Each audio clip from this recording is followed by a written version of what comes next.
નમસ્કાર મિત્રો, જોબ સરકારી યુટ્યુબ ચેનલમાં તમારું હાર્દિક સ્વાગત છે। તો મિત્રો, આજે આપણે માધ્યમિક ટાટ અને ઉત્તર માધ્યમિક ટાટ પરીક્ષા પદ્ધતિમાં જે નવો ફેરફાર થયો છે તેની માહિતી આ વિડીયોમાં જોવાના છીએ। તો ગુજરાત રાજ્ય પરીક્ષા બોર્ડ દ્વારા ટાટ માધ્યમિક અને ટાટ ઉત્તર માધ્યમિકની પરીક્ષા પદ્ધતિમાં મોટો ફેરફાર કરવામાં આવ્યો છે।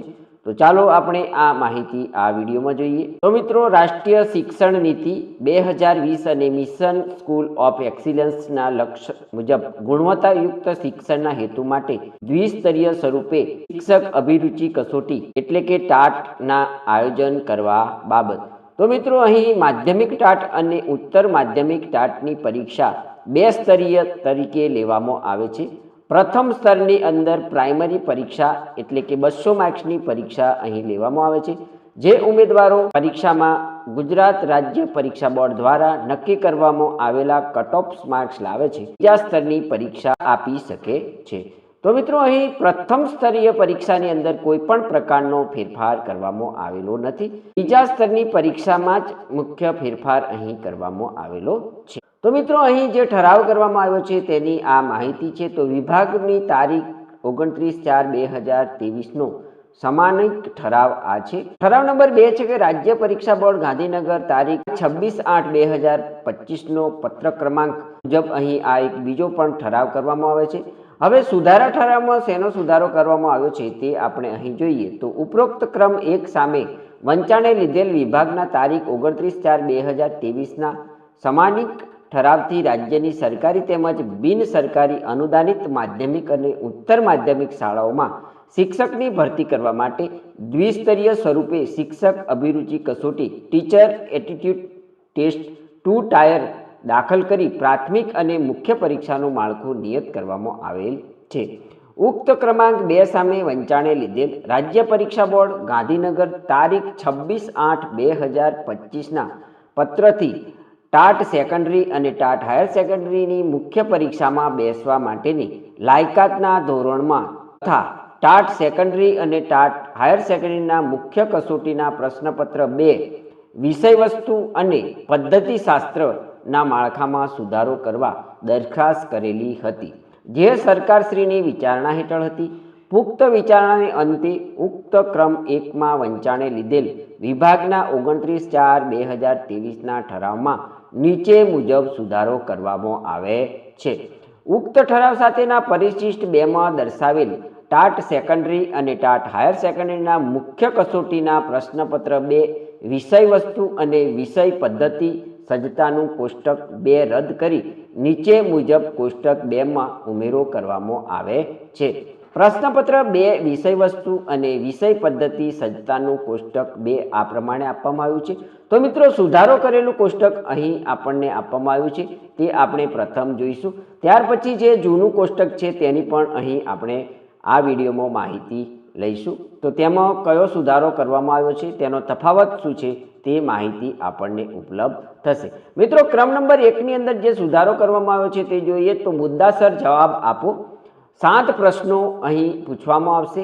અહીં 150 થી 180 શબ્દોમાં આ એક પ્રશ્નનો જવાબ તમારે આપવાનો રહેશે। પ્રત્યેક એક પ્રશ્નના 5 ગુણ રહેશે। આમ કુલ મળીને અહીં 35 માર્ક્સનો ગુણભાર આ પ્રથમ વિભાગનો રહેશે। વિભાગ નંબર 2 જોઈએ તો માગ્યા પ્રમાણે જવાબ આપો। અહીં કુલ 100 થી 150 શબ્દમાં પ્રત્યેક પ્રશ્નનો જવાબ તમારે આપવાનો રહેશે। અહીં કુલ 7 પ્રશ્નો તમને પૂછવામાં આવશે। દરેક પ્રશ્નના 4 ગુણ રહેશે, એટલે કે અહીં આ વિભાગમાં 28 માર્ક્સનો ગુણભાર તમને આપવામાં આવેલો છે।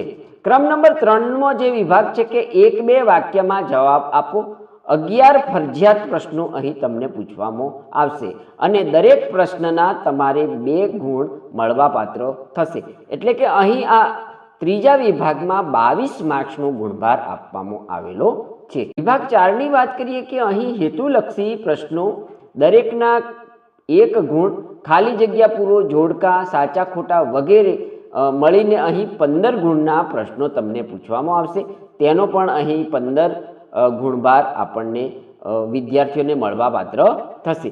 આમ કુલ જોઈએ તો 100 ગુણનું પ્રશ્નપત્ર એ વિષય વસ્તુ અને વિષય પદ્ધતિ સજ્જતાનું રહેશે। તો મિત્રો જે પ્રશ્નો 2023માં જ્યારે ટાટ સેકન્ડરી અને ટાટ હાયર સેકન્ડરી લેવામાં આવી ત્યારે અહીં જે પ્રશ્નો આપવામાં આવ્યા હતા તેમાં ઓપ્શન પ્રશ્નો પણ હતા. દાખલા તરીકે અહીં 7 પ્રશ્નોના જવાબ આપવાના છે, તેની સામે તમને 9 પ્રશ્નો આપવામાં આવતા હતા. તેમાંથી તમારે કોઈ પણ 7 પ્રશ્નો અહીં લખવાના હતા, પરંતુ અહીં એ ઓપ્શન આપવામાં આવેલો નથી. ઉપરોક્ત જોગવાઈઓ સિવાય વિભાગના 29/4/2023ના ઠરાવ ક્રમાંકની અન્ય તમામ વિગતો અને જોગવાઈઓ યથાવત રહેશે.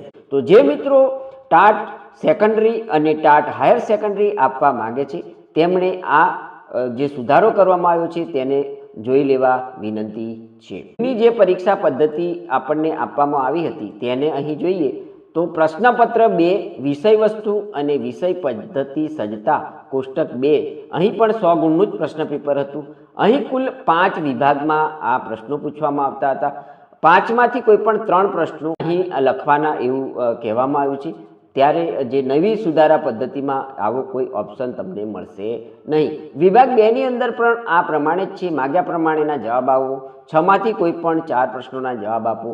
વિભાગ 3માં જોઈએ તો માગ્યા પ્રમાણે જવાબ આપો. 7માંથી કોઈ પણ 5 જવાબ તમારે અહીં આપવાના છે. નવી પરીક્ષા પદ્ધતિ મુજબ વિભાગ 4 અને વિભાગ 5ને મર્જ કરી અને માત્ર 4 નંબરનો વિભાગ ત્યાં રાખવામાં આવ્યો છે.